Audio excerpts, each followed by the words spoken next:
Hello आदाब नमस्ते। Welcome to yet another episode of India's business legends. आज हम मिलने के लिए आए हैं राजीव सौमित्रा सर से, who is an expert in geography. तो आज हम टीचर से मिलने के लिए क्यों आए हैं? क्योंकि इनकी स्टोरी अपने आप में एक बहुत इंस्पिरेशनल स्टोरी है। ये बिहार के एक छोटे से गांव से निकल कर आए।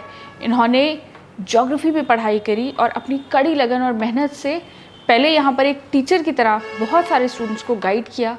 तो 2006 में उन्होंने पैरामाउंट कोचिंग को स्थापित किया, जहाँ उन्होंने अपनी कड़ी मेहनत और लगन से लाखों स्टूडेंट्स को पढ़ाया और सिखाया और 15 सालों के अंदर अंदर उन्होंने एक 50 करोड़ से भी ज़्यादा टर्नओवर की कंपनी बनाई। लेकिन उनकी सक्सेस स्टोरी इस बार उनके टर्नओवर से नहीं नापी जाएगी, लेकिन उनके इम्पैक्ट से नापी जाएगी। तो आइए उनसे बातचीत करते हैं और उनसे रूबरू होते हैं और उनके बारे में जानते हैं।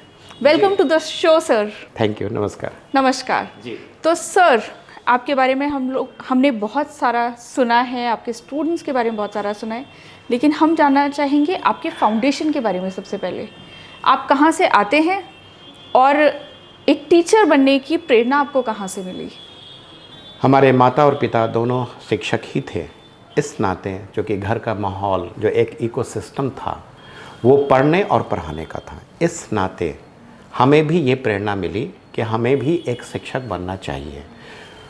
शुरू में तो नहीं था, चूँकि आए थे कॉम्पिटिटिव एग्ज़ाम के लिए, लेकिन चूँकि पढ़ाई हमने किया तो बाद में सोचे कि क्यों ना चलिए पढ़ाना शुरू कर देते हैं।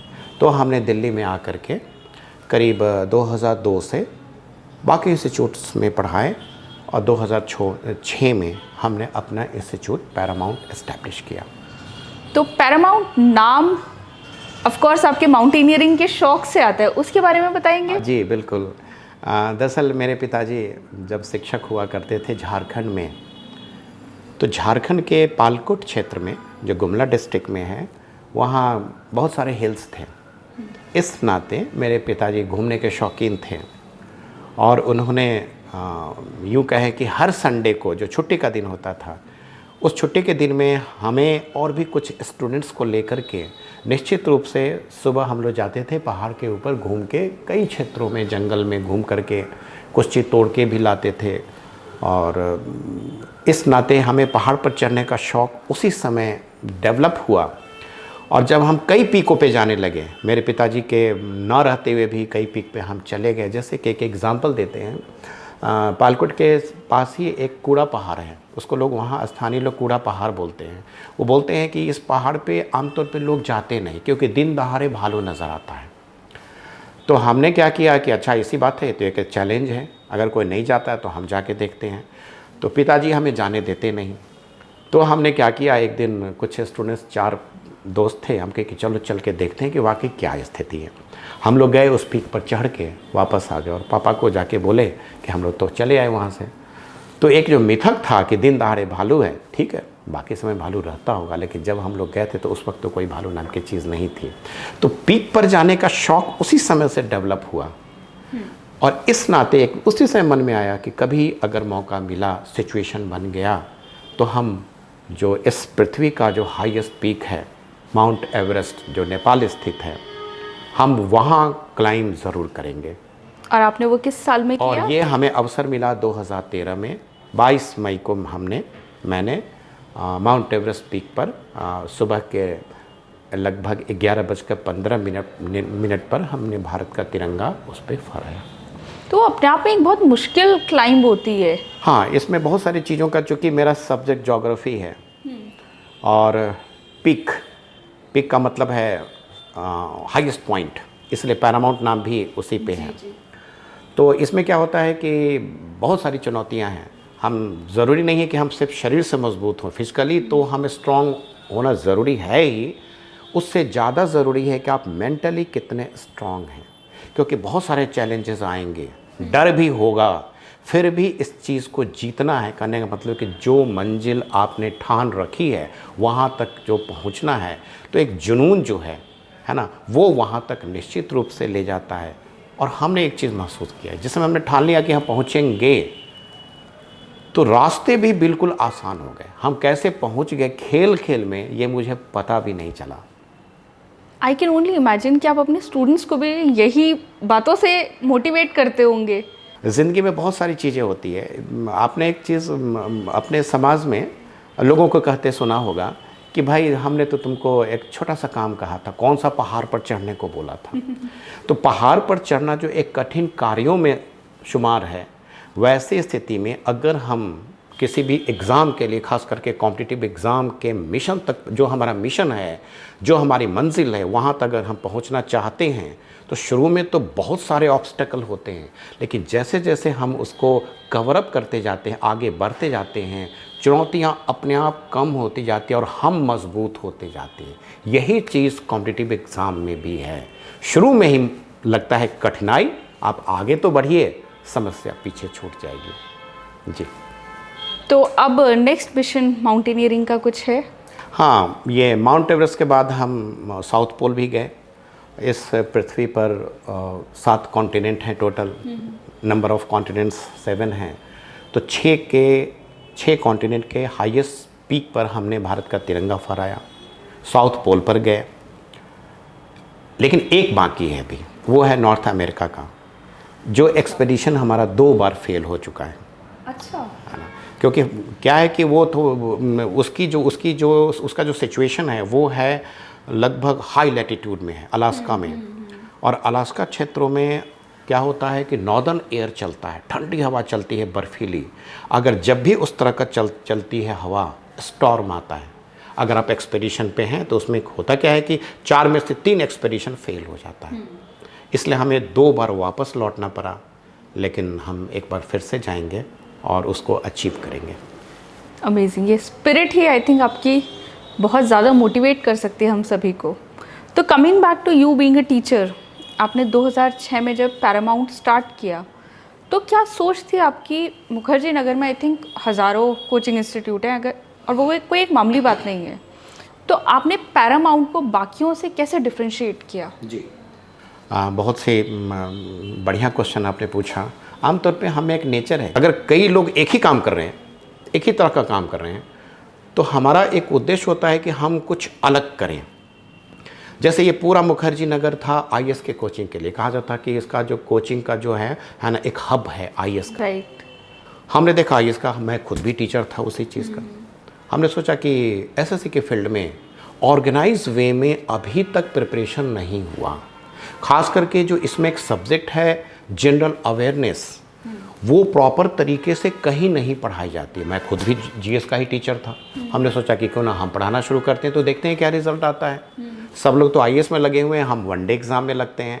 तो ये सोच काम आ गया, है ना। सिचुएशन भी बन गया था उस वक्त। तो 2006 से जो हमने शुरू किया, 2007-8 धीरे धीरे तेज़ी से बढ़ना शुरू हो गया, और 2010 के बाद तो सीधा बूम पे आ गया। या ये मार्केट एसएससी का मार्केट हो गया, बच्चों की संख्या एसएससी में भरमार हो गई, और आईएएस का थोड़ा सा नीचे हुआ क्योंकि उनमें सिलेबस वगैरह में चेंजेस आया था। ये चेंजेस तो बना ही रहता है, प्रकृति, ये तो परिवर्तन जो है तो प्रकृति का नियम है। जी। तो जब एक बूम आया, आप कितने स्टूडेंट्स को पढ़ा रहे थे उस टाइम पर, या कोई ऐसे स्टूडेंट्स जो आपको याद हों कि भाई इन स्टूडेंट्स की हम एक दूसरी दिशा दे पाए इनकी ज़िंदगी में? उस वक्त जो हमारे स्टूडेंट्स थे, अगर आप पूछेंगे 2017 के आसपास, क्योंकि मैगज़ीन जो हमारे यहाँ छपती थी सिर्फ अपने ही स्टूडेंट्स के लिए, वो छपती थी 55,000 मैगज़ीन एक महीने में। तो उस समय दिल्ली के बाहर भी हमारे ब्रांचेस थे। और आपने पूछा कि कोई ख़ास स्टूडेंट्स, तो हम तो टीचर हैं, हम तो क्लास में जाते हैं, कई क्लास में जाते थे, 12 घंटा तो मैं क्लास में रहता था। इस नाते सबको हम पहचानते तो नहीं थे, लेकिन इसका एक बेनिफिट मिलता था कि जब भी हम कहीं जाते थे, जैसे किसी थाने पर गए तो सब इंस्पेक्टर बाद में कहा कि सर हम आपसे 2009 में पढ़े थे। हम चेन्नई एयरपोर्ट पे गए, वो सिक्योरिटी जांच से जैसे ही गुजरे तो उसने हाथ से जोड़ के प्रणाम किया कि सर हम आपके स्टूडेंट हैं, सो आपके पेन से हमने पहचान लिया, क्योंकि उस समय भी आप इस तरह के पेन को रखा करते थे। तो यही नहीं, बहुत सारी जगह, पटना एयरपोर्ट पे गए, एक आदमी हल्का मुस्कुराया तो हमें तो शक हो गया। जब वो जांच कर लिया तो कहा कि सर हम आपके स्टूडेंट हैं। यहाँ कोर्ट वगैरह में जब जाते हैं तो जो देखते हैं, जो रीडर होता है, कई लोग मुस्कुराते हैं लेकिन कुछ बोलते तो नहीं है, लेकिन बाद में निकल के कहते हैं सर मैं आपसे पढ़ा हुआ हूँ। टीचर की नज़र पहचान लेती हैं।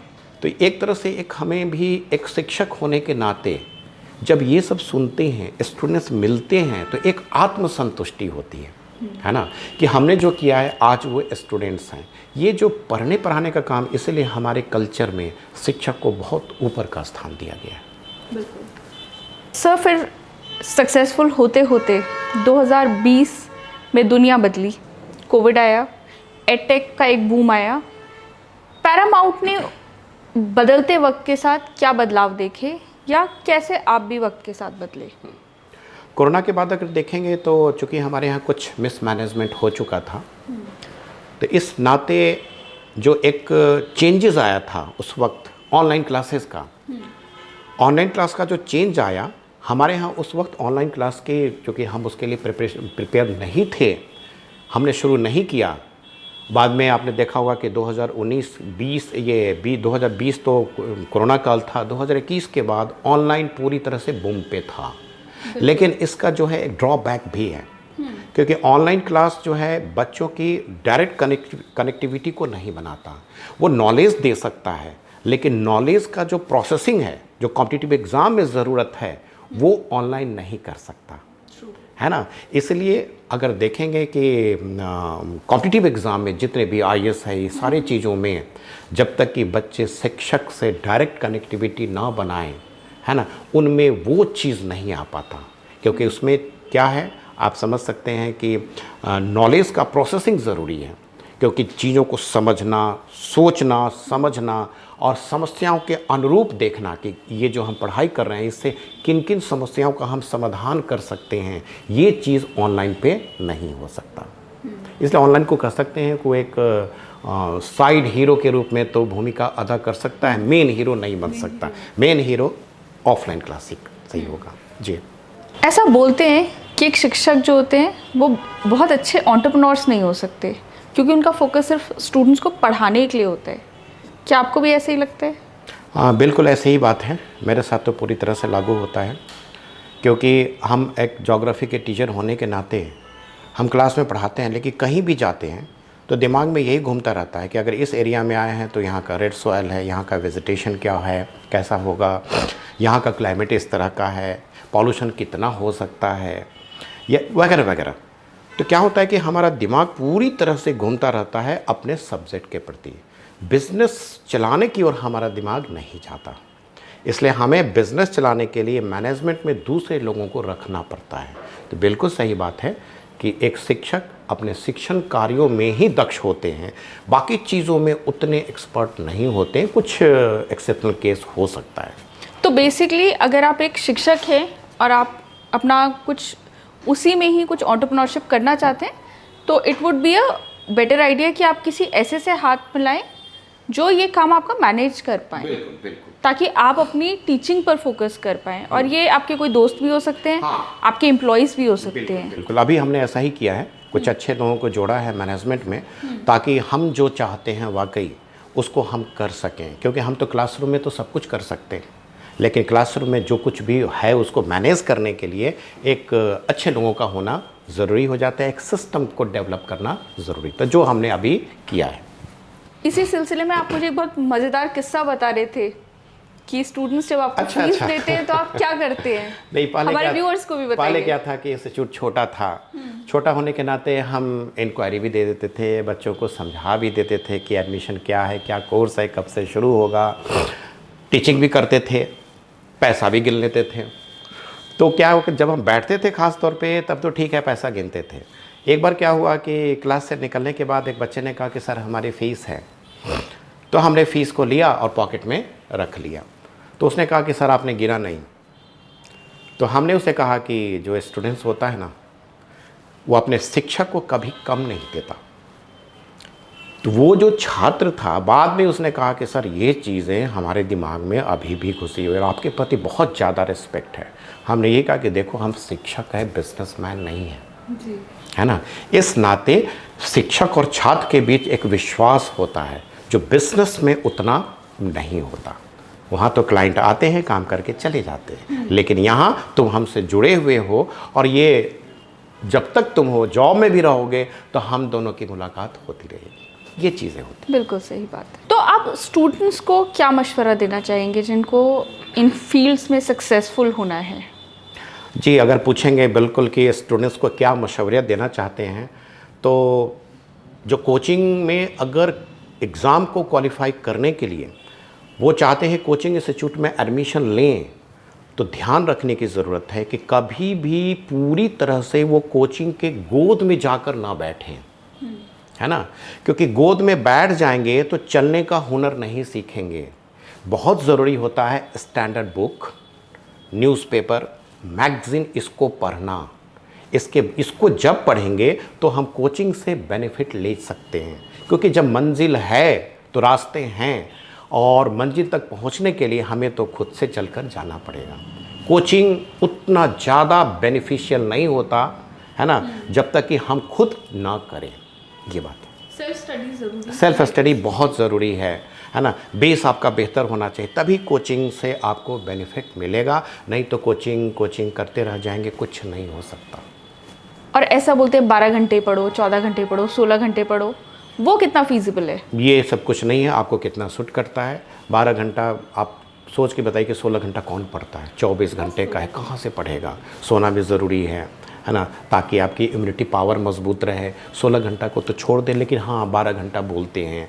लेकिन मुझे ऐसा लगता है कि प्रॉपर तरीके से अगर आपकी स्ट्रैटेजी सही है तो हम 7-8 घंटे भी पढ़ लेना तो हम क्वालिफाई कर जाएंगे, अगर दिशा सही है तो।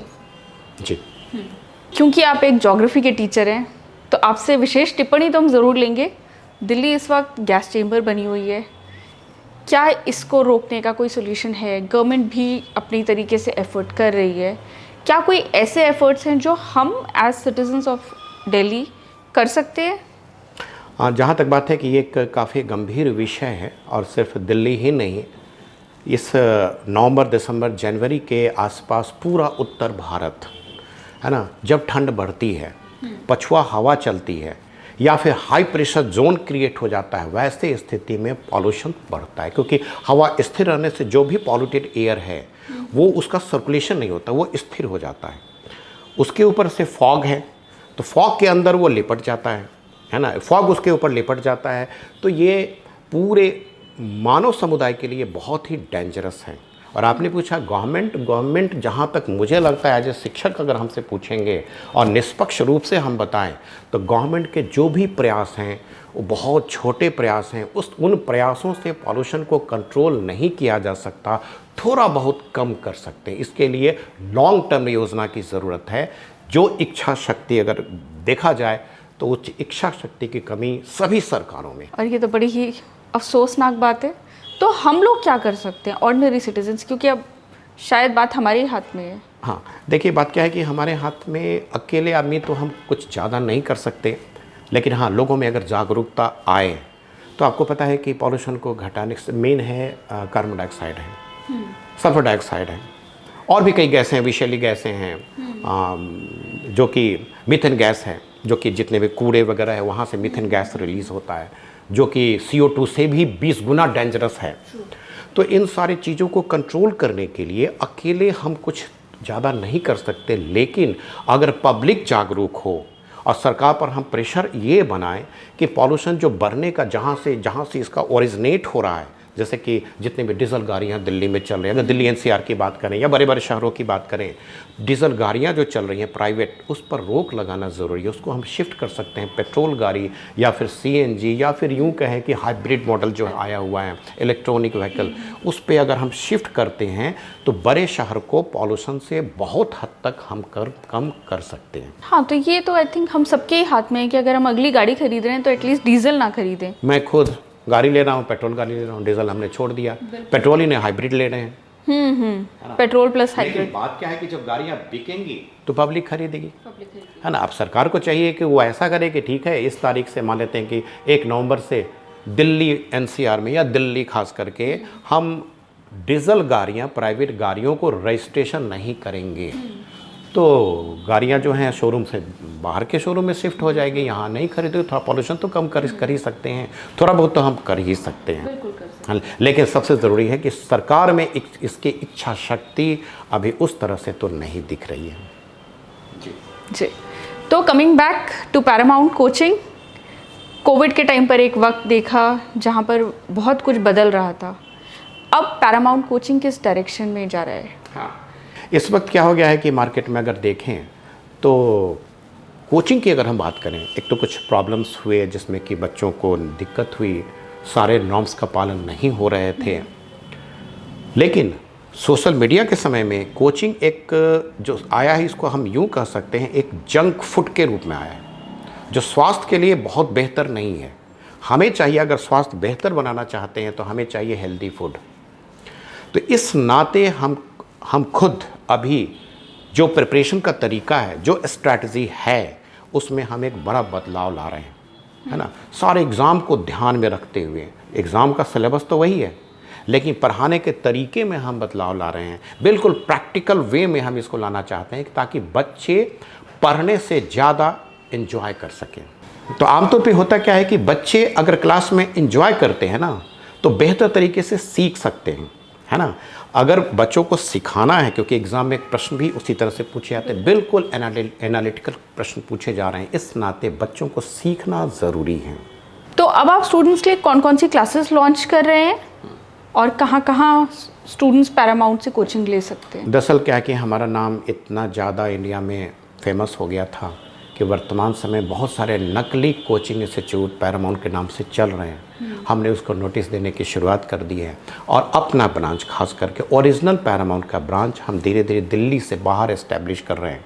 हम सिविल सर्विसेज में भी आ रहे हैं एक ख़ास पैटर्न के साथ, एक ख़ास सेगमेंट को हम कवर अप करते हुए, ताकि उसमें जो बच्चों को, जो अभी जो वर्तमान समय में जो एक कमी है, जो कोचिंग इंस्टीट्यूट के तरफ से अगर देखा जाए तो वो पूरा नहीं हो रहा है, खासकर बच्चे जो प्रीलिम्स क्वालिफाई नहीं कर रहे हैं, है ना, हम उस पर ज़्यादा फोकस करेंगे।